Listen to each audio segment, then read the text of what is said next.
Olá, meu querido, minha querida, que bom que nós estamos juntos nesse tempo tão especial do Senhor para as nossas vidas. É muito bom nós estarmos juntos nessa noite, celebrando ao Senhor com muita alegria no nosso coração, com o nosso coração disposto, com o nosso coração pronto para celebrar ao Senhor. Nessa noite eu vou ter a alegria de entrevistar o meu querido pastor José Roberto Prado, que trabalha com direitos humanos, trabalha com missões entre os refugiados sírios, afegãos e muitos outros povos, né? Ao longo dessa caminhada que ele já serviu e ele já esteve nessa caminhada, caminhando, né, com os povos, né, que são perseguidos, povos que estão aí na linha de perseguição, né, dos países, em especial no Oriente Médio, né? Pastor José Roberto Prado vai estar conosco daqui a pouquinho e nós vamos estar juntos aí conversando um pouco sobre esse ambiente, né? Um ambiente de muitas dificuldades, né? Um ambiente de grandes desafios, um ambiente onde eu tenho certeza nós precisamos, né? Precisamos aí do Senhor para que nós possamos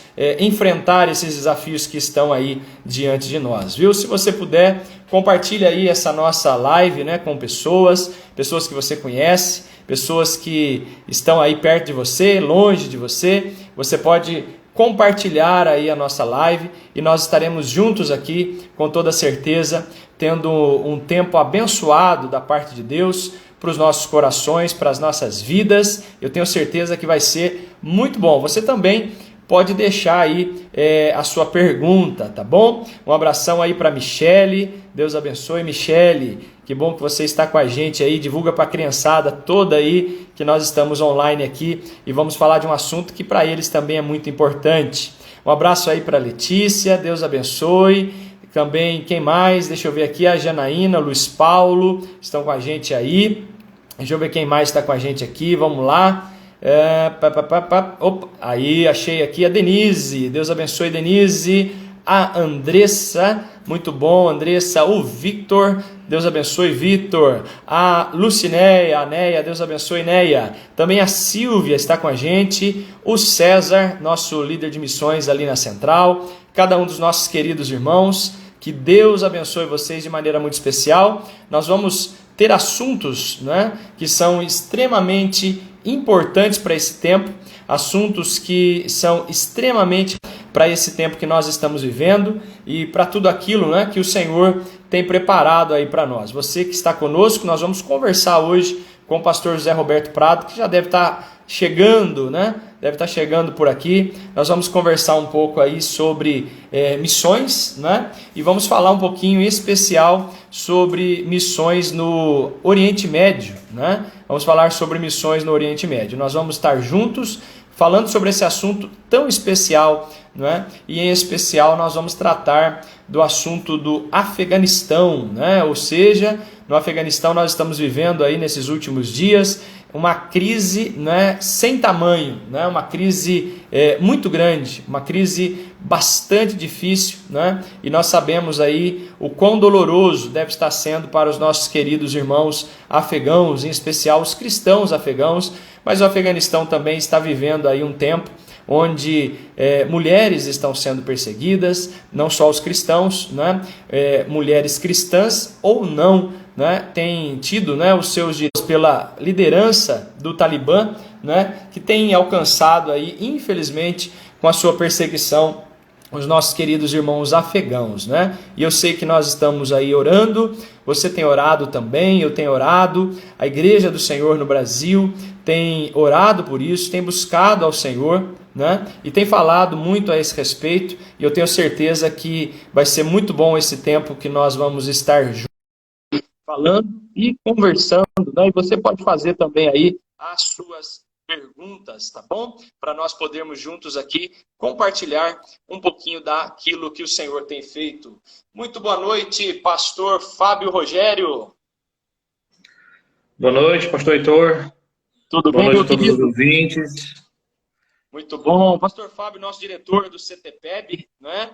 E o pastor Fábio foi justamente quem me apresentou o pastor José Roberto Prado, né? Há um tempo atrás. e hoje nós estamos juntos, né? O pastor José Roberto esteve com a gente no CTPEB, no tempo em que eu dirigi o seminário, e hoje nós estamos juntos aqui. Seja bem-vindo, viu, pastor Fábio? Bom ter você conosco, viu?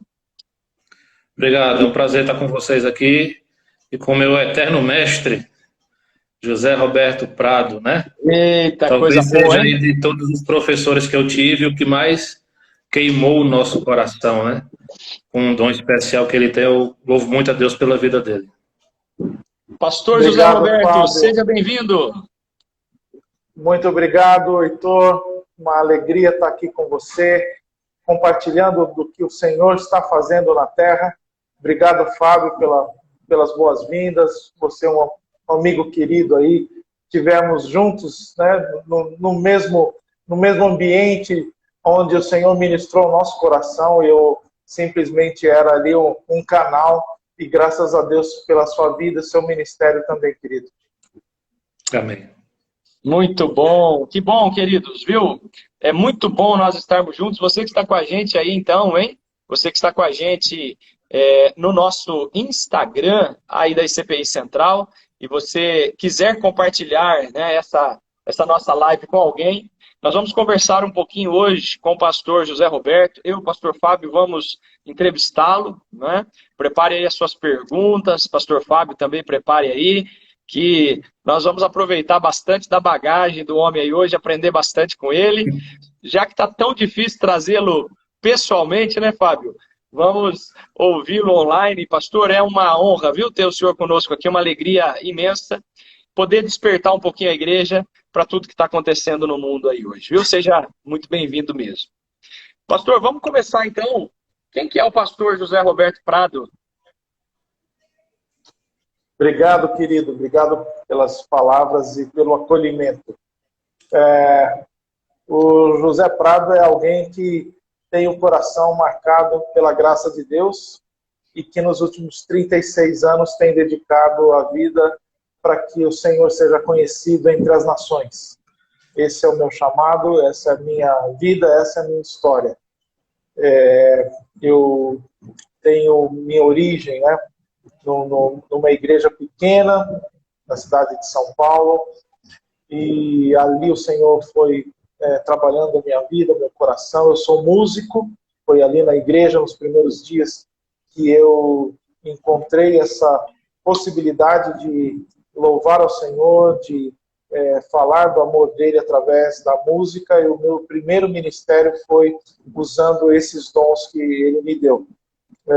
Alguém, né, pode se lembrar de ministérios como Vencedores por Cristo, como o Milad, Ministério de Louvor e Adoração. Então essa foi a minha primeira entrada, né, tempo integral no ministério. Depois fiz teologia, fiz missiologia, fui diretor da MIAF, Missão para o Interior da África, aqui no Brasil, treinando, mobilizando a igreja brasileira, treinando missionários e enviando, cuidando deles, pastoreando deles na África. Num outro momento, quando eu encontrei o pastor Fábio, eu fui para o Nordeste do Brasil, ali a partir de João Pessoa, ensinando a palavra em seminários, em institutos bíblicos, cursos missionários, encorajando a liderança sertaneja, falando ao coração daqueles pastores também que enfrentam uma dificuldade muito grande para sobreviver e quanto mais para pastorear. Então, meu ministério ali foi durante um tempo junto com a CEPAL, muitos conhecem o ministério da CEPAL no Brasil, e ali, então, foi um tempo muito especial. Voltando a São Paulo, fui pastor de uma igreja pequena também, que recebeu o desafio de acolher refugiados. Isso faz 8 anos. E quando eu recebi a primeira família, eu entendi do Senhor que devia deixar o pastorado na igreja local, tempo integral, para me dedicar ao chamado, ao pastoreio de pessoas refugiadas, pessoas em situação de refúgio. Então, isso faz 8 anos. Eu descrevo isso como sendo um chamado dentro do chamado, e a partir daí, aprendendo, caminhando com pessoas com mais experiência que eu, errando bastante, aprendendo bastante, e hoje temos uma organização, temos um ministério que é voltado a isso, Então, o nome do nosso ministério chama-se Abuna. Abuna é uma palavra aramaica que significa pai de todos, paizão, pai nosso. E também é a forma de tratamento pela qual os pastores são chamados em algumas igrejas no Oriente. Então, quando eu vou para lá, por causa da barba branca, o pessoal me chama de Abuna. E então você, né, que está chegando agora, que não conhece o nosso trabalho, pode ir, né, no Instagram, aí, pode procurar @AbunaBR, e você vai encontrar o nosso ministério. Enfim, de maneira muito rápida, resumindo, 36 anos aí em 5 minutos, é isso. Muito bem. Eu imagino, né, pastor, que durante essa caminhada, né, já está muito claro na sua mente, né, quais os desafios que o cristianismo tem enfrentado no Oriente Médio, né, que é justamente onde a Abuna trabalha hoje, né. O que o senhor poderia falar para a gente aí sobre esses desafios, né? Quais são os grandes desafios, né, do cristianismo no Oriente Médio hoje? Olha, a gente tem, como igreja, né, no mundo todo, como igreja no Brasil, o grande desafio é a gente discernir o que o Espírito Santo está fazendo. Essa é a grande tarefa da igreja, é entender a maneira que o nosso Deus age nos nossos dias. Porque ele não está, né, alheio à nossa realidade, ele não está isento, né, fez o mundo, nos criou e deixou. Não, ele está ativamente buscando resgatar pessoas, salvar povos e nações, fortalecer a sua igreja, para que o seu plano redentor seja bem sucedido. Então, Deus está em missão. Na teologia, nós usamos essa expressão missio Dei. Deus está em missão. A missão é de Deus. Então, se a missão é de Deus, nós entendemos pela palavra que ele nos convidou a participar da sua missão. Então, o plano é dele, a estratégia é dele, o orçamento é dele, tudo é dele. Nós somos os servos que vamos acompanhar o Senhor na missão. Então, esse é o maior desafio de todas as igrejas. Da igreja brasileira, da igreja no Oriente Médio, da igreja global. Mas, principalmente, quando nós temos no Oriente Médio, na Ásia, na África, ou aqui mesmo na América Latina, situações de crises humanitárias, é importante que a igreja perceba e fique atenta para encontrar aquele que vem pedindo ajuda, pedindo socorro. Esse é o maior desafio da igreja em locais onde há crises humanitárias, como está acontecendo agora no Afeganistão, como está acontecendo no Líbano agora, como está acontecendo no centro africano, com milhões de pessoas refugiadas, como está acontecendo na América Central, com milhões de pessoas se deslocando, Colômbia, Venezuela, El Salvador, Honduras, Guatemala. Há um movimento migratório, que a gente chama de diáspora. Diáspora é uma palavra grega que significa dispersão, nós conhecemos, mas também tem um segundo significado, que significa semeadura. Então, o que eu trago para a igreja, a mensagem que eu trago para a igreja, quando eu falo, né, qual é o desafio, é entender todo esse movimento migratório, toda essa população deslocando-se, né, em barcos, andando quilômetros e quilômetros, entender esse movimento não somente como uma dispersão, mas como a semeadura de Deus em muitas dessas nações. Porque muitos desses que estão no caminho, seguem o caminho, seguem a Cristo, e eles trazem consigo uma mensagem de fidelidade, de fé, de perseverança, de uma igreja perseguida, que nós não temos. Que nós, nos países estáveis politicamente, economicamente, nós não conhecemos. Então, é como Jesus falou em Mateus 25, eu tive sede e me deste de beber, eu tive fome e me alimentaste, estava nu e me vestisse, eu era estrangeiro, forasteiro, peregrino e me acolheste. Então, quando nós fizemos isso? Quando vocês acolheram os pequeninos que chegaram ali. Então, essa é a grande oportunidade que a igreja tem, seja no Oriente Médio, seja aqui, seja no Afeganistão, seja na América Latina, é de perceber que Deus está em missão e que esses que estão se movendo, muitas vezes são canais da graça de Deus para nós. Eles são muitas vezes a cura para a nossa doença. Mas qual é a nossa doença? A nossa doença é o pecado da apatia, é o pecado da insensibilidade ao outro, o pecado da falta de fé, o pecado de não repartir, o pecado da avareza.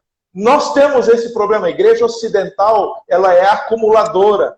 Nós gostamos de grandes templos, nós gostamos de grandes orçamentos.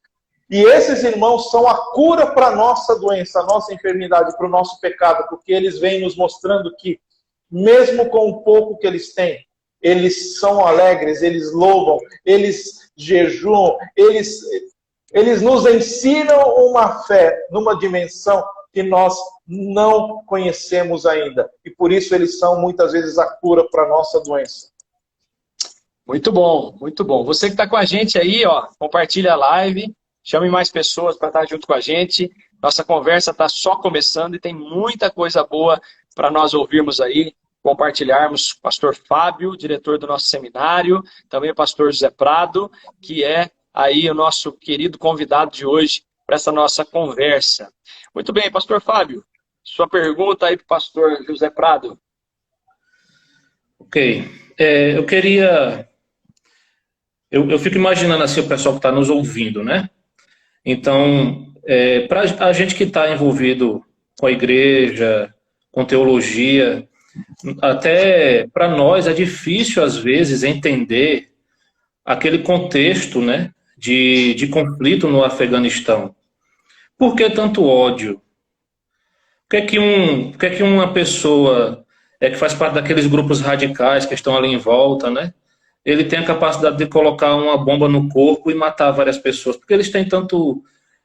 Porque existe essa cultura de ódio neles. Como é que a gente pode entender isso, né? Será que o senhor consegue resumir para o pessoal que está nos ouvindo, pastor, que talvez nem entenda, né, o porquê que eles agem assim, o porquê que eles pensam assim? E quando a gente olha para uma cultura dessa, a gente tende a analisar ela de maneira ocidental, né? Com a nossa forma ocidental de ver as realidades e fica sem entender por que eles são assim. Por que existe tanta violência naquela região, né? Por que existe tanto ódio? Eu acho que muita gente que está nos ouvindo hoje não consegue entender o porquê que aquela região sofre tanto, existe tanto ódio, existe tanto conflito. Então, Fábio, obrigado pela pergunta. Toda cultura, todo povo, toda nação, quando ela está longe do Senhor, ela abre brecha para que o inimigo plante sementes de ódio, que se não forem tratadas e arrancadas, elas frutificam, germinam, criam raízes, e ali são povos que desde o século VI, né, são muito influenciados pelo islamismo. A mensagem do islamismo, nós conhecemos, é de um Deus que ele quer o controle, né, da raça humana, mas é um Deus que não apresenta a graça. Né? É um Deus de justiça, é um Deus de mandamentos, é um Deus que não abre espaço para a graça, para o amor. Então, você pode perceber que todas essas culturas que foram influenciadas pelo islamismo, elas carregam esse traço de muita rigidez, né? Por exemplo, o Talibã. O Talibã é um grupo que está agora no controle ali no Afeganistão. Ele é um grupo reacionário, ou seja, é um grupo que se formou reagindo a uma invasão, né? No caso, a invasão soviética, ali nos anos 70, 80, E por conta disso, então, com a ajuda dos Estados Unidos, com a ajuda do Paquistão, com a ajuda da Arábia Saudita, se formou um exército afegão, né, uma força militar afegã, que se tornou hoje o Talibã. E eles adotam o que no islamismo nós chamamos de uma hermenêutica radical. Hermenêutica é uma palavra que nós entendemos, de tradução, né? Tem tradição bíblica, né? Interpretação. Então, a interpretação que o Talibã dá para o islamismo é uma interpretação radical. Exemplo, lá no Alcorão existe um verso que diz que as mulheres devem se vestir com decência. Pois bem, como é que o Talibã interpreta isso? Ele interpreta que mulher sendo, né, vestida com decência significa cobrindo todo o rosto, cobrindo, né, os olhos muitas vezes, né, com a burca, muitas vezes só com aquela tela. Então essa é a interpretação. A interpretação que ele dá, por exemplo, para alguém que é pego fazendo um roubo, ou suspeito de fazer algum roubo, é cortar as mãos e os braços. Por exemplo, para uma mulher que é suspeita de adultério, o que eles fazem? Apedrejamento. Então, todas essas leis islâmicas, elas têm uma interpretação radical do Talibã. E lógico, quando você tem essa radicalidade, esse fanatismo, quando você leva o pêndulo, né, para o extremo, você abre espaço para quê? Para matar em nome de Deus. Então, esse é o grande clique. É quando uma religião ela ultrapassa esse limite e ela se vê justificada em tirar a vida do outro em nome da defesa do seu Deus. É isso que o islamismo prega. Ele ultrapassa essa linha. Para ele matar um infiel, ele está fazendo um favor a Allah. Então, toda vez que a humanidade ultrapassa esse limite e é capaz de matar em nome do seu Deus, o ódio frutifica. Então, creio que essa é uma resposta possível. Mas eu queria dar também um outro lado da moeda. É que esses radicais que estão no poder hoje, do Talibã, e os outros terroristas da Al-Qaeda, né, que explodiram, que fizeram esse atentado lá, né, dentro de Cabul há 15 dias, esses grupos, eles não representam a maioria do povo afegão. Na verdade, o povo afegão está refém desse grupo. Então, o próprio povo é vítima desse sistema diabólico de opressão e de ódio. Então, o que nós vemos hoje, e eu tenho tido contato com as famílias lá dentro, elas nos confessam, elas demonstram que elas não aguentam mais isso. Elas estão com muito medo, com muito temor de serem elas mesmas mortas. Por quê? Porque existe um regime de terror, de ódio e de dominação, que não admite nenhum tipo de liberdade e não admite nenhum tipo de direito. Ou seja, o ser humano, ele não tem valor se ele não segue aquela determinada interpretação. Então, isso é muito triste e eu creio que essa é a raiz desse ódio. Entendi, Muito pastor. bem. Ótima colocação. A gente entende que realmente nos desperta, então, diante disso que o senhor falou, o entendimento de que a maioria não concorda com esse radicalismo, né?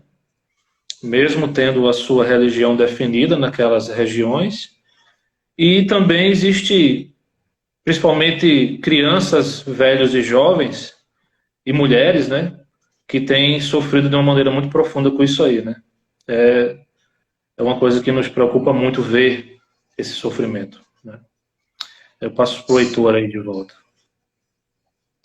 Quando o senhor fala desses contatos, no caso, e o Fábio apresentando aí, né, crianças, mulheres, que no caso para eles acho que pouco importa, né, se eles são cristãos ou não, né, essas crianças e mulheres. As restrições, elas existem por causa do sexo, por causa de qualquer outra coisa, né? Mas no caso dos cristãos, por exemplo, o senhor diria que o cristianismo que está instalado hoje, vamos pegar o Afeganistão como exemplo, né? O senhor já trabalhou muito com a Síria, né, com os sírios e tudo mais. Daqui a pouquinho eu queria que o senhor contasse sobre os refugiados, mas vamos pegar um pouco dessa questão que está acontecendo hoje no Afeganistão, né? Daquilo que o senhor tem notícia, como é que o cristianismo ele funcionava, digamos assim, né? Como que a igreja ela se estabeleceu e ela caminhava nesse tempo onde os Estados Unidos, né, eles estavam ainda presentes no solo afegão, né, e nominalmente, né, ou verdadeiramente, a maioria dos americanos são cristãos ali, né, inclusive os soldados e tal, mas como que o cristianismo estava funcionando antes, né, como que o cristianismo estava caminhando antes, quando os Estados Unidos estavam no país, né, e como que esse cristianismo está funcionando hoje, se é que, né, como que isso se dá hoje? Então, Heitor, vou começar citando um dado, uma pesquisa de uma instituição muito conhecida e muito respeitada no mundo todo, que é a Missão Portas Abertas. A Missão Portas Abertas tem uma classificação de perseguição, né, que anualmente eles vão atualizando os países que mais perseguem os cristãos. Então, há muito tempo, o Afeganistão está entre os 5 primeiros países. E nos últimos anos, o Afeganistão é o segundo país que mais persegue cristãos. Então, tem a Coreia do Norte, que é o número 1, e o número 2 é o Afeganistão. Então, mesmo durante esses 20 anos de ocupação americana, nunca deixou de ter uma severa perseguição à igreja. O resultado disso é que sempre a igreja ali foi uma igreja subterrânea.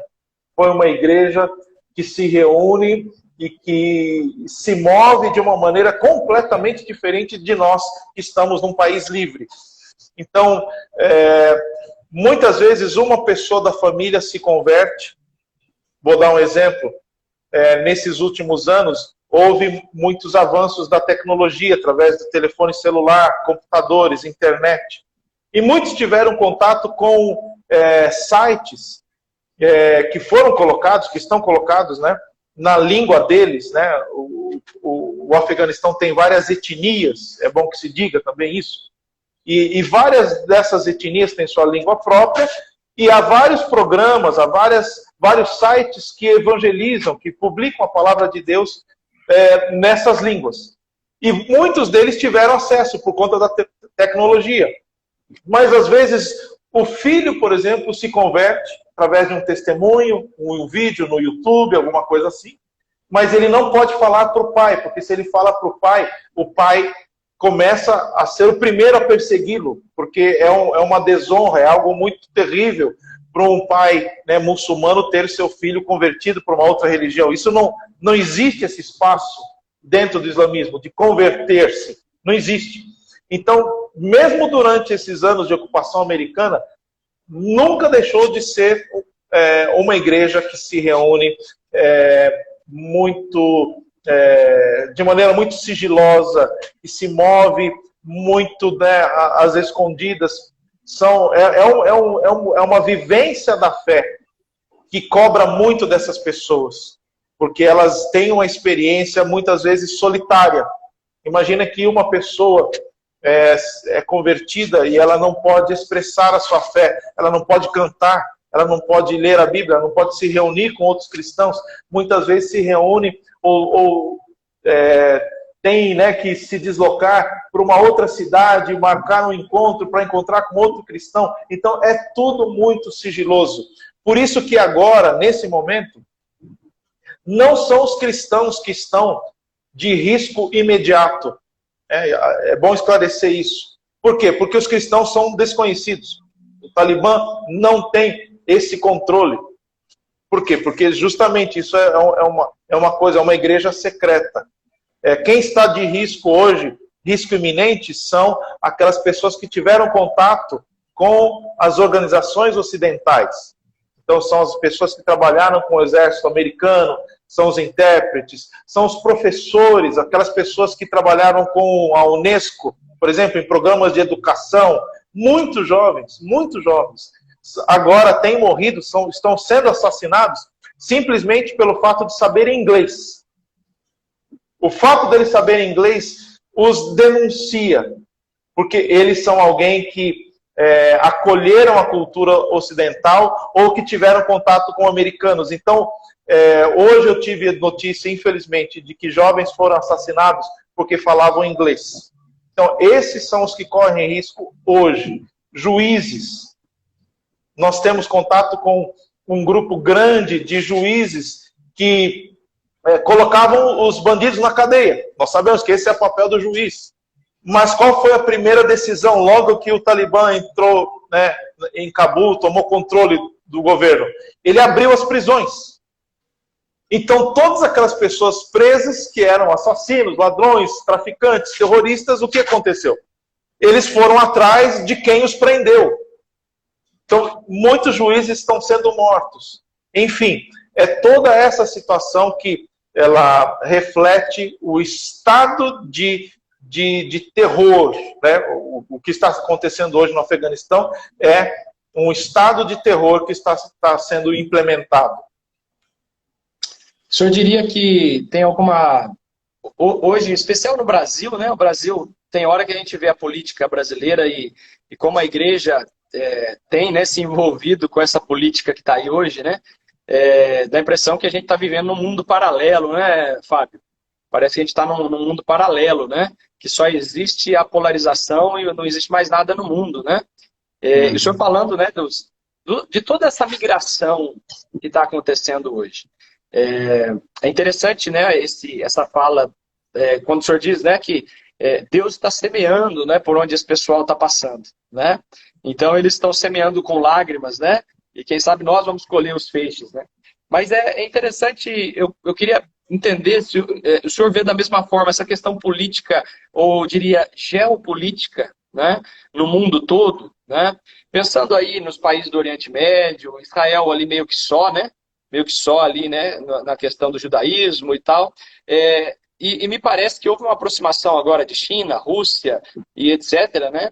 E esse distanciamento americano, né? Nós não sabemos, não sei se o senhor tem informações mais concretas, né, das motivações reais, né, da saída dos americanos do Afeganistão, mas me parece que a geopolítica está mudando um pouco, né? E aí pouco importa para esses países, né, China, Rússia, etc., o que se faz lá, né, desde que se compre deles. Os Estados Unidos não são muito diferentes disso, né? Mas me parece que essa geopolítica está mudando um pouco. O senhor entende que isso tem alguma causalidade, algum efeito também sobre a igreja no Oriente Médio? Não?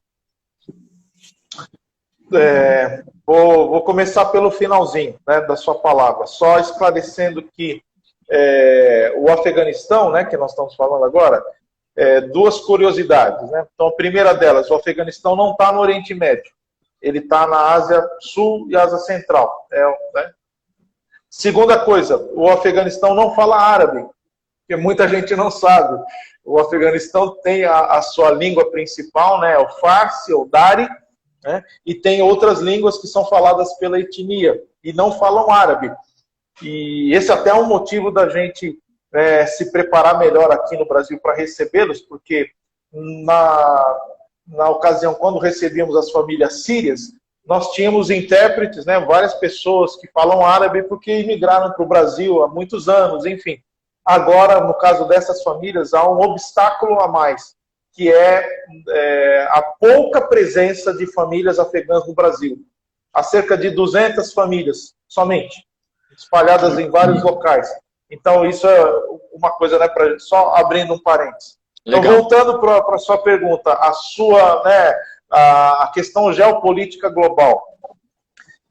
A Bíblia é clara a dizer que o mundo, né, o sistema do mundo, esse sistema está na mão do inimigo, né? O reino que nós anunciamos é um reino que vem invadir o reino que está estabelecido, que é o reino do mal. A igreja caminha, né? Nós somos como ovelhas enviados ao meio de lobos. Então, esse é o sistema estabelecido. Então, uma das grandes questões que pouco se fala, mas é diabólica, é que todos esses países grandes, então Índia, China, Índia, Rússia, países europeus, né, como França, Inglaterra, Canadá, Estados Unidos, eles são vendedores de armas. Não haveria Talibã, não haveria essa violência se não houvesse venda de armas. Então, existe um mercado global maligno, satânico, e o Brasil, inclusive, faz parte porque produz e vende para essas nações, que ele ganha dinheiro em cima da morte. Então, a arma que é feita aqui é contrabandeada e muitas vezes é vendida de forma legal para um terrorista, para um contrabandista lá, e ela vai acabar na mão e vai acabar assassinando pessoas. Então, essa geopolítica, ela não está interessada em vidas humanas, ela está interessada em lucro. Então, esse é o sistema diabólico, Mamon, o Deus dinheiro, o Deus negócio, o Deus mercado. Segundo lugar, as nações, sejam elas, né, mais liberais, como, por exemplo, os Estados Unidos, ou seja, né, um regime ditatorial, como é a China, eles têm muitos interesses econômicos envolvidos nessas questões, não só com as armas, mas com o que está no solo, com o que é produzido ali. No caso da China, é um corredor que se pode fazer para a venda de produtos e para dominação, não somente geográfica, mas dominação tecnológica. Enfim, há muitas coisas envolvidas nesse tabuleiro. E a igreja, né? Você me pergunta da igreja. A igreja precisa ficar ciente de que nós não temos o controle, né, sobre essas forças, mas nós temos o controle sobre a nossa reação. Quem vamos ser nós diante disso? Então, minha primeira palavra é: nós somos aqueles que constroem muros ou aqueles que constroem pontes? Nós precisamos decidir. Há uma colocação muito importante de um pastor que diz que toda vez que entre nós e o nosso semelhante, nós colocamos uma linha divisória, construímos um muro, uma cerca, o Senhor Jesus vai para o outro lado e se encontra com o outro lá e nos convida a ir com Ele. Por quê? Porque o Senhor, Ele olha, Ele zela pelos pequeninos. E quem são os pequeninos nessa situação? São os órfãos, são as viúvas, são aquelas, muitas vezes, famílias inteiras que têm que sair do seu lugar por causa do terrorismo. Então a igreja precisa decidir, diante desse marco global, essa geopolítica, se nós vamos ser xenófobos. O que é xenofobia? Xenofobia é o ódio ao estrangeiro. Por exemplo, um dos argumentos que eu tenho ouvido nesses dias aqui agora, sobre a crise afegã, por que você está fazendo isso? Querendo, né, acolher famílias afegãs. Tem muito estrangeiro no Brasil, já tem muito refugiado no Brasil. Ora, se o governo brasileiro pensasse assim, ou se a igreja brasileira pensasse assim, há 50, 80, 100 anos atrás, eu e você não estaríamos aqui, porque os nossos avós vieram como refugiados. Vieram de onde? Vieram da Europa, vieram da África, vieram da Ásia, e aí então temos japoneses que vieram para o Brasil e que construíram aqui sua herança, sua terra, fizeram do Brasil a sua terra, mas saíram do Japão por causa da fome, por causa da guerra. Temos italianos, poloneses, né? Quantas famílias vieram para o Brasil em situação de guerra e de fome e aqui se estabeleceram e cresceram? Temos tantas famílias libanesas, turcas, né, que vieram para o Brasil por conta disso, Armênia. Então nós somos fruto disso. Então a igreja precisa decidir, diante desse quadro global que polariza, né, que é como você começou a sua pergunta, parece que a gente está nessa polarização e que não existe mais nada acontecendo. Então a gente precisa se decidir. nós somos aqueles que vamos obedecer a palavra, que vamos nos guiar pela palavra, que vamos nos deixar ser sensibilizados pelo Espírito Santo, ou vamos ser aqueles que vamos construir muros, cercas, e vamos deixar, né, que não, isso não é um problema meu. E só, né, para terminar, Jesus lá em Mateus 25, ele diz assim, né, para aqueles que não acolheram, que não vestiram, que não visitaram, porque eles perguntam, mas Senhor, quando que nós fizemos isso? Todas as vezes que vocês deixaram de fazer isso a um dos meus pequeninos, vocês deixaram de fazer isso a mim. Então, isso é muito sério. Essa questão é muito séria. Ela lida com questões muito profundas da nossa salvação, que não é somente um expressar verbal, mas é um agir cotidiano. E se nós, nesse agir cotidiano, não temos esse coração acolhedor, nós seremos daqueles que vamos ouvir, ok, eu não conheço, apartem-se de mim. Ah, mas nós profetizamos em teu nome, nós tínhamos, fizemos milagres. Eu não conheço vocês, vocês não têm o meu coração. Então, obrigado por essa pergunta, Heitor, porque você me deu a oportunidade de colocar, né, de maneira muito direta que nós vivemos, né, nesse dia a dia um movimento de decisão. Cisão. Cisão, corte. Ou nós vamos acolher o evangelho do reino, da palavra, do Espírito, e vamos ser a igreja que o Senhor planejou que nós fôssemos, ou nós vamos ser simplesmente uma instituição que guarda os credos, que guarda a liturgia, que guarda o livro, mas que não guarda o Senhor. Na palavra, novamente, de Mateus, são sepulcros caiados. Por fora nós temos toda essa beleza, mas a verdadeira fé, a verdadeira vida, o verdadeiro amor não está ali. Muito bem. Muito bom. Pastor Fábio? Vamos lá. Eu acho que entramos na parte da igreja agora, né? Então a gente começa a pensar em responsabilidades, começa a imaginar que o Senhor tem tido e tem uma visão mais ampla de como a igreja tem participado de tudo isso, ou não participado. Eu penso assim, eu lembro de uma aula sua, que o Senhor, a gente estava falando sobre o sofrimento, e o Senhor falou assim, eu nunca mais esqueci dessa frase, né? O Senhor falou assim, alguém tem que escrever uma teologia do sofrimento.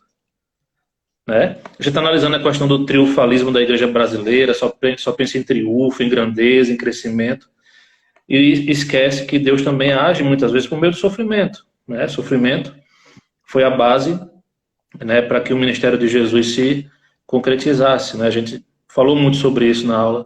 Aí eu vejo que de repente isso é um ponto cego também da leitura bíblica que nós brasileiros fazemos, né? A gente não consegue enxergar o refugiado na Bíblia. Né? Talvez alguém tenha que escrever também uma teologia do refugiado ou do peregrino. Não é, pastor? Então, a minha pergunta é, em termos de porcentagem, o que é que o senhor pode falar? Quanto por cento da igreja brasileira hoje realmente é eficaz, realmente tem despertado para essa realidade? Né? Como é que o senhor tem se sentido como sendo uma pessoa que está na frente dessa batalha? Porque quando a gente se vê não apoiado, a batalha se torna muito mais, vamos dizer assim, angustiante, né? Seja ela qual for. Então, o potencial que a igreja brasileira tem para apoiar movimentos, né, dessa qualidade que é o movimento que o senhor faz e encabeça, como é que tem sido? Eu sei que existem muitos milagres também, eu sei que existem poucos que fazem, né, fazem por muitos, né, e a gente queria saber um pouco, porque essas informações, elas acabam não chegando no dia a dia nosso de igreja, né, e eu sei que o senhor pode falar alguma coisa aí que pode nos despertar com respeito a isso. Obrigado, Fábio. É muito importante a gente ser sensível, né, a esses dias que nós vivemos, porque cada geração precisa responder aos desafios do seu tempo, da sua geração. Nós não podemos nos responsabilizar pelo passado, nós não conseguimos controlar o futuro, mas nós temos o hoje, o presente, onde nós podemos responder ou não ao apelo que essa nossa geração faz. E a igreja brasileira, então, abrindo o leque agora, dentro do mundo, dentro dos países, dentro do quadro, a igreja brasileira é uma das mais abençoadas do mundo. Nós temos liberdade, nós temos recursos, nós temos institutos bíblicos, seminários, faculdades, programas de bacharelado, mestrado, doutorado. Nós temos acesso a toda a tecnologia possível. Nós somos uma igreja que se enriqueceu nos últimos anos, de tal maneira que quando eu saio do Brasil e vou numa conferência, vou pregar, vou testemunhar em algum lugar, as pessoas me perguntam: pastor, e a igreja brasileira? Ela vai vir? Porque existe a demanda, existe aqui o campo missionário. Eu preciso de hoje, eu preciso de 20 pessoas. E eu sei o tamanho da igreja brasileira, eu sei o potencial da igreja brasileira, mas onde estão os brasileiros? Então, Fábio, você quando pergunta isso, você me dá a oportunidade de dar um alerta.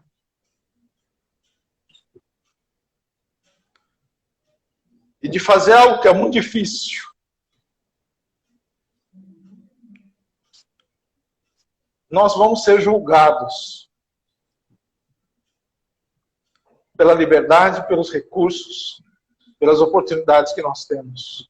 E vamos ser julgados não porque fomos bem-sucedidos, mas porque fomos omissos, porque fomos mesquinhos, porque fomos egoístas, porque fomos idólatras. É muito difícil falar. Mas eu choro pela igreja brasileira, porque eu sei o juízo que nos espera. Nós temos um Deus santo, amoroso, justo e fiel. Mas ele diz assim naquela parábola dos talentos: vem aqui, meu servo bom e fiel, porque você foste fiel no muito, no pouco, no muito. Ou seja, nós temos talentos que foram nos dados e ao invés de investirmos esse talento no reino, nós estamos escondendo debaixo da terra. E isso é grave, de novo, gravíssimo. Então, eu não me chamo profeta, mas eu sinto a dor de um profeta. Quando eu vejo o meu próprio povo dando as costas para a palavra, para a graça, para aquilo que Deus está fazendo. Então você me perguntou de porcentagem. Eu não sei qual é a porcentagem da igreja brasileira que é fiel. É a mesma pergunta, né?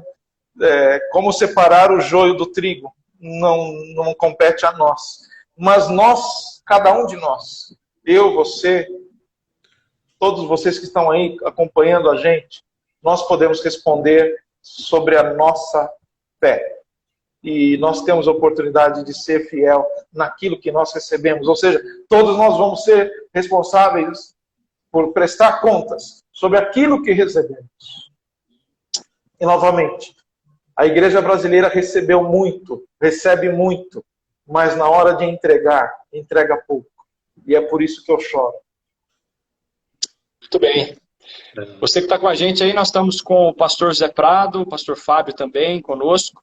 E nós estamos falando hoje sobre os desafios, né, do cristianismo no Afeganistão, né, ali como bem lembrado pelo pastor José Prado, na Ásia Sul, né, e também os desafios aí do Oriente Médio.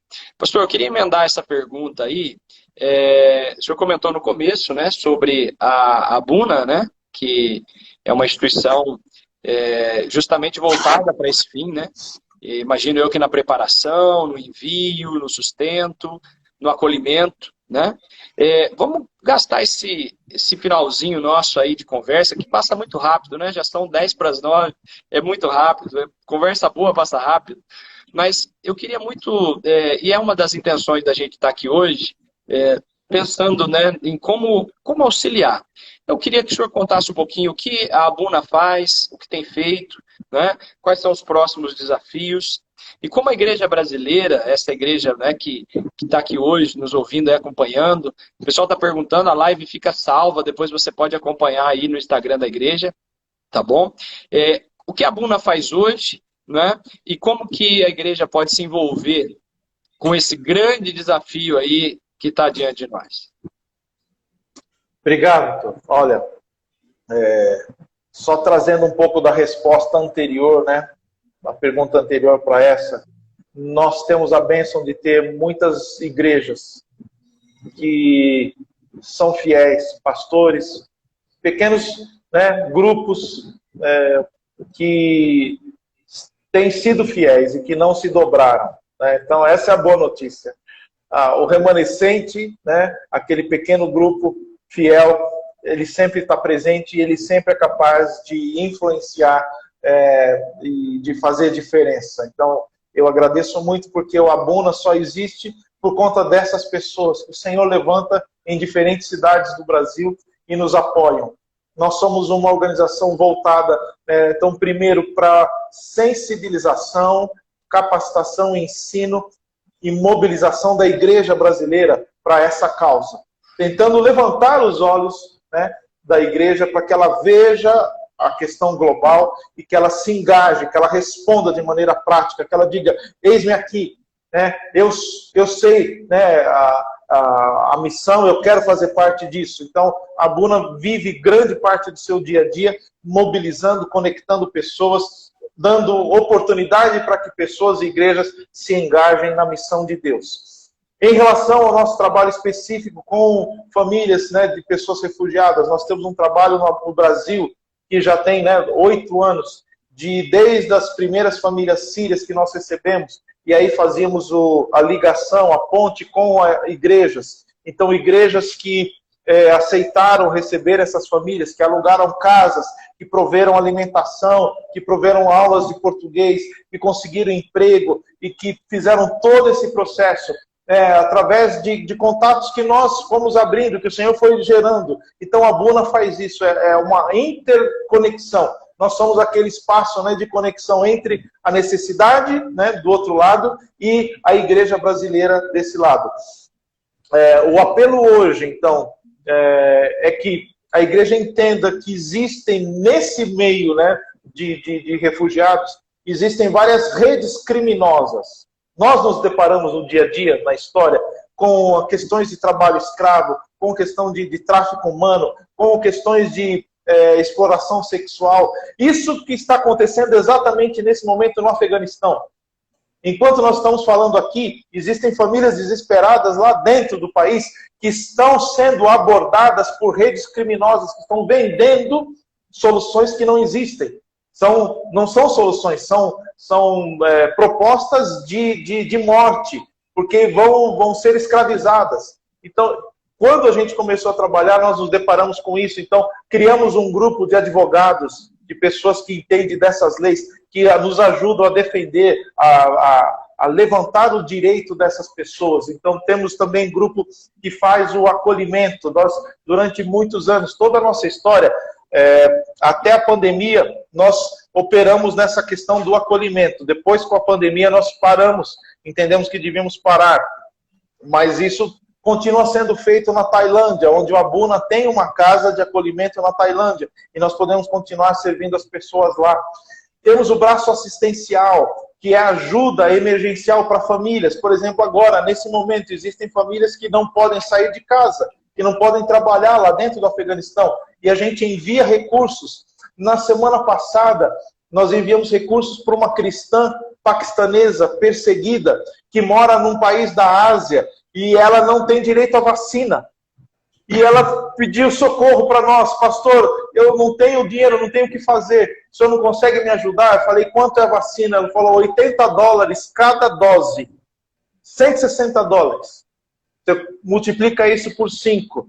Então, nós enviamos o recurso e essa irmã perseguida, ela recebeu a mensagem: eu não estou sozinha, a gente que se importa. Então, o nosso dia a dia é esse: pegar os nossos 2 peixes e os pãezinhos e colocar nas mãos do Senhor e fazê-los multiplicar para que pessoas sejam alimentadas. Então, esse é o nosso dia a dia, não é só agora no Afeganistão. Nós estamos fazendo isso já há anos e, com a graça de Deus, vamos continuar fazendo, porque ao mesmo tempo nós temos testemunhado coisas maravilhosas que Deus está fazendo lá nos campos de refugiados, lá dentro daquelas casas. O Senhor Jesus tem aparecido para muitas dessas pessoas. Eles têm tido visões, revelações. E quando eles chegam para nós, ou quando eles vão para a Europa, eles querem saber de Jesus. Eles querem...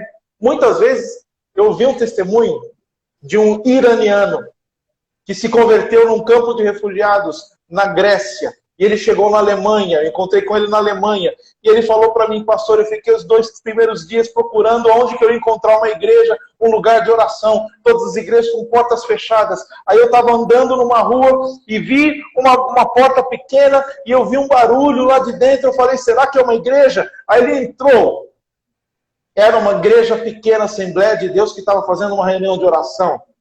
E ele disse: ali eu me encontrei. Esse é o meu povo. Amém. E quem é esse? Quem é esse que está falando? É um iraniano que era muçulmano até 3 meses atrás, mas agora ele se identifica como o povo da cruz. Que coisa extraordinária, hein? Então, esse é o Abuna. O nosso dia a dia é feito de histórias como essa. De ver a fragilidade, a maldade muitas vezes humana, a fragilidade dos nossos irmãos, mas de ver a graça de Deus. E eu digo a você, eles me ensinam muito. Essas pessoas vivem uma dimensão da fé que me chamam a um compromisso, que me chamam a uma humildade, que me chamam a uma devoção, que muitas vezes as nossas igrejas não encontram.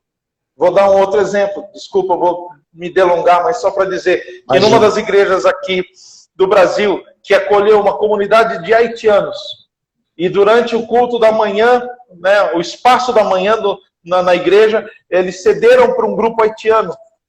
E eu fui visitar, fui lá celebrar junto com eles, e preguei de manhã e preguei à noite. E o interessante foi um dos líderes da igreja depois, no final do domingo à noite, diz assim: então, pastor, o senhor viu os 2 grupos. Onde é que o senhor viu que a igreja estava mais viva? Porque ele reconhecia que os irmãos haitianos tinham uma vida mais vibrante, um culto mais fervoroso, a alegria de celebrar, de louvar. Enfim, o amor de Deus estava mais derramado ali do que no próprio culto brasileiro. Então esse é um sinal de alerta para nós. E esse é o nosso dia a dia. O Abuna presencia isso. A graça de Deus nos pequeninos. Há uma nuvem de glória, voltando à palavra do Fábio, de sofrimento, sobre aqueles que sofrem. 1 Pedro capítulo 4.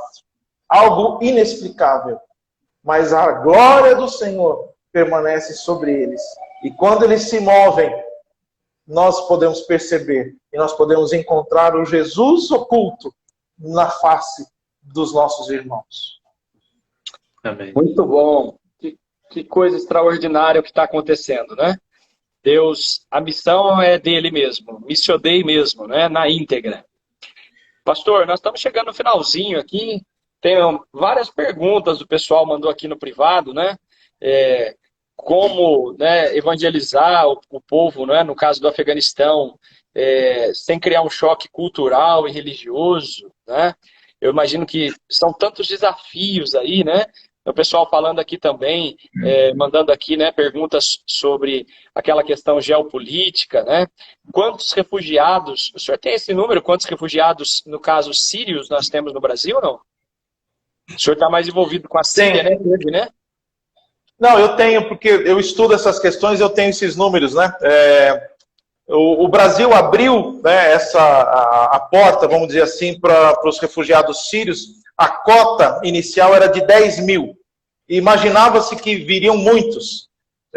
Mas hoje, após, né, isso foi em 2013 que aconteceu, após, né, 8 anos, nós temos menos de 5.000 pessoas que entraram no Brasil como refugiados sírios. Então, cerca de metade dessa cota que foi aberta foi completa. Então, esse é outro engano, é um mito. Nós pensamos, vamos abrir a porta, os afegãos vão invadir o Brasil. Não, eles não querem vir para o Brasil, desculpa. O Brasil é terrível economicamente, vamos falar a verdade, nós sofremos. O Brasil não é para principiantes. Então, é muito difícil para uma pessoa que sai lá do outro lado do mundo e chega aqui e enfrenta a violência urbana que nós enfrentamos, as crises, né, que nós enfrentamos politicamente, economicamente, socialmente. Então, só vem para cá quem não consegue mesmo ir para outro país. Então, aproveitando aqui a pergunta sobre a questão cultural, nós temos uma orientação cultural para as famílias que chegam, quem é o Brasil, quem é o brasileiro, como nós funcionamos, economicamente, politicamente, socialmente, e nós temos orientação para as igrejas que vão acolher essas famílias. Como é o afegão, qual é a comida dele, qual é a cultura dele, como trabalhar com ele, como apresentar o evangelho de maneira que ele entenda. Tudo isso está sendo preparado agora para que esse grupo que possa vir, ainda não foi autorizado a chegar, mas se chegar aqui, a igreja esteja preparada e ele também esteja preparado. E nós não queremos, nós não vamos pegar essas famílias direto e colocar dentro da igreja, porque eles têm uma fé diferente que a nossa. Então, no dia a dia, nós vamos demonstrar de maneira amorosa, de maneira prática, muitas vezes sem palavra no início, quem é o nosso Senhor, quem é a igreja do Jesus. Nós somos o povo do amor, nós somos o povo do acolhimento, nós somos o povo da graça. É assim que a gente demonstra. E depois, eles querendo, nós vamos fazendo estudos, vamos conversando. Depois, no último passo, eles vão ter oportunidade de ir até uma igreja, um culto público. Mas existe uma caminhada aí de muito discipulado, muita lágrima e também muita convivência. É importante que se diga. Se não houver convivência, se não fizer como Jesus fez, essas famílias vão ficar em guetos, igual na Europa, né? Fica lá no bairro, o bairro somali, o bairro afegão, o bairro marroquino. E ninguém tem contato com ninguém, ninguém conhece ninguém. E esses são a fórmula para o terrorismo, para o radicalismo e para a crise social. Não é isso que a gente quer para o Brasil. Por isso que o Brasil é o que nós somos. Nós não podemos perder essa herança de povo acolhedor, de povo que abre os braços. Mas esse é um desafio que está colocado hoje, nos nossos dias, com muitos radicalismos. Então, creio que eu consegui responder aí algumas perguntas, mas foi rapidamente, mas tentei abordar algumas delas. Ótimo, sintetizou, né, as perguntas, né? Até porque, no caso do afegão, por exemplo, né, alguém pode pensar aquele exemplo da igreja que recebeu os haitianos, né? A cultura haitiana é muito aberta, né? Nós estamos falando aqui, né, de Américas ainda, né? E já quando você vai caminhando, quanto mais para o lado asiático, né, e Oriente, mais fechado, né? Então a demora deve ser muito maior, né, para integrar esse pessoal aí, né? Pastor Fábio, vamos lá para a nossa última pergunta aí para o pastor José, para a gente liberar ele. O pastor José falando aí, eu estava lembrando que, de repente, tem muita pessoa querendo ajudar, querendo se envolver, mas não sabe como começar. Então, mais ou menos assim, uma instituição como a nossa aqui, é um seminário que pode ajudar de alguma maneira, né? O senhor falou aí dos peixinhos, né? Então, somar a esses peixinhos, que são poucos, né? Mesmo sendo pouco, vai se tornar muito um momento. Então, tem pessoas que o coração queima, mas ele não sabe como fazer. Pastor, como é que a pessoa que não sabe como fazer, ou a igreja que não sabe como fazer, mas quer ajudar, quais são as opções que essa pessoa tem? Como é que ela deve começar? Como é que o Abuna pode ajudar? Obrigado, Fábio. Primeiro, entrando em contato conosco, acompanhando a gente, né, do nosso trabalho através, seja do nosso site, né, abuna.org.br. Nas redes sociais, né, tanto no Facebook quanto no Instagram, nós temos o mesmo nome, @abunabr. Então você vai lá, começa a seguir a gente. Nós temos um canal no Telegram também, onde colocamos pedidos de oração. Então você vai lá, na nossa página, né, ou nas nossas mídias sociais, todas as mídias sociais estão conectadas e você vai encontrar a opção. Nós temos canais de voluntariado. Então, Hoje, né, através da internet, tem muitos canais, tem muitas opções de você abençoar uma pessoa, fazer um trabalho com a sua expertise, na sua área, à distância, online. Então você pode abençoar essa operação que está acontecendo agora. A gente precisa de gente que fique online, muitas vezes fazendo tarefas que, né, a gente não teria condição de bancar, mas você como voluntário você pode fazer isso. Né? Gente que trabalha na área de administração, mídias sociais, né, médicos, psicólogos. Você pode, né, se voluntariar. Lá no site tem uma página, né, lá de voluntários. Enfim, segue a gente, entre em contato, nossos canais estão abertos. E vai ser uma alegria a gente costurar, né? Porque cada igreja tem uma peculiaridade. Vocês estão aí, né, no seminário.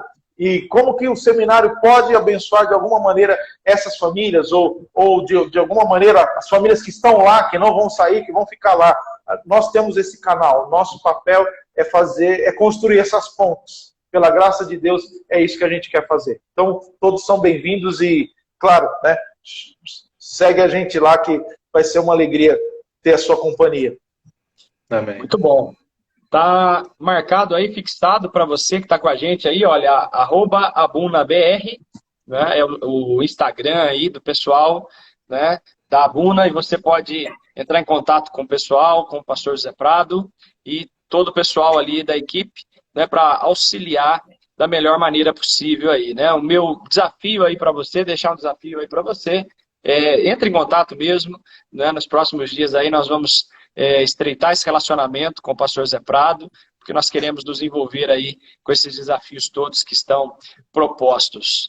Pastor, que alegria foi a gente estar junto, muito bom, agradecer de coração aí a sua presença, a prontidão, né, em nos atender aí.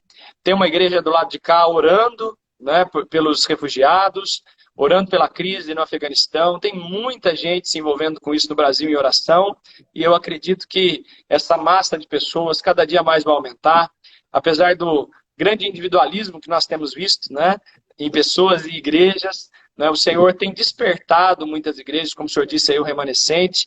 Foi muito bom nós estarmos juntos, abrindo os nossos olhos mais um pouquinho para essa realidade, viu? Muito obrigado mesmo, de todo o coração. Obrigado, Heitor. Obrigado, Fábio, pela oportunidade, pela alegria de poder compartilhar sobre o que o Senhor está fazendo. Nós somos servos e temos o privilégio de acompanhar o Senhor na sua missão. Então, é uma alegria estar com vocês e ter esse tempo juntos. Deus abençoe. Muito obrigado. Obrigado, Amém. pastor Fábio. Muito obrigado, viu, por estar junto com a gente aí. Tamo junto, sempre. Muito bem. Você que esteve com a gente aí, eu vou pedir para o pastor José Prado orar para nós encerrarmos. E você que está conosco, interceda nesse momento aí pela obra missionária ao redor do mundo, em especial pelos desafios que foram colocados aqui e por aquilo que está acontecendo no Afeganistão nesse dia. Amém. Vamos orar. Pai bendito, teu é o reino, teu é o poder, tua é a glória para sempre. Tu és o Criador, o Senhor da história, o Senhor da nossa história. Através do teu amor fomos alcançados. Nada foge do teu controle, nada foge do teu cuidado. Os olhos do Senhor permeiam toda a terra, buscando aqueles a quem abençoar. E aqui está, Senhor, a nossa vida, a nossa entrega, os nossos pães e os nossos peixes. Aqui estão os nossos dons e talentos. Aqui estão, Senhor, a nossa vida, tudo aquilo que somos e os nossos planos e os projetos colocamos aos teus pés, Senhor. Usa-nos, Senhor, para a tua glória. Chega às nações. Senhor, há muitos povos que ainda não te conhecem. Há pessoas que anseiam, que nessa noite estão orando por paz, por perdão, que não aguentam mais a opressão. Senhor, liberta. Usa, Senhor, a igreja brasileira, usa cada vida que está agora junto conosco aqui para ser um canal de bênção, de libertação, de, Senhor, de alegria. O teu reino é um reino de alegria, paz e justiça no Espírito Santo. Então, que essa bênção do reino seja expressa, Senhor, para aquelas vidas ali no Afeganistão. Senhor, tem misericórdia, põe os teus anjos ali, protege, Senhor, os pequeninos, protege, Senhor, as crianças, as mulheres, aqueles que estão enfermos. Senhor, livra do mal, Livra, Senhor, do maligno. Senhor, em nome de Jesus, que haja justiça, que haja paz, que haja um mínimo, Senhor, de liberdade, Pai. Em nome de Jesus, fortalece a tua igreja, fortalece aqueles que estão ali orando com medo, temerosos, que eles sejam cheios do seu Santo Espírito e que testemunhem, que caminhem, Senhor, de cabeça erguida e que de maneira alguma, Senhor, o inimigo possa fazer algum mal a eles, porque o Senhor está protegendo, está guardando, o Senhor está fortalecendo a fé dos nossos irmãos. Pai querido, mais uma vez, que as nações se dobrem, façam a tua vontade, seja feita a tua vontade no Afeganistão, no Brasil, na Europa, na África, na Ásia, nas Américas, assim na terra, seja feita, assim como é no céu, Senhor. Faz isso em nome de Jesus, para a tua glória. Amém. Amém. Amém.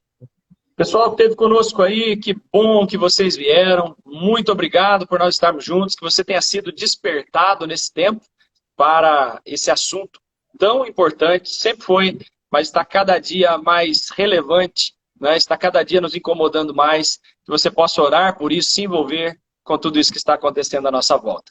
Um grande abraço, pastor Zé Roberto, pastor Fábio, e você que esteve conosco aí. Muito bom nós estarmos juntos. Que Deus abençoe a todos, em nome de Jesus. Tchau, tchau. Tchau, tchau. Tchau, tchau.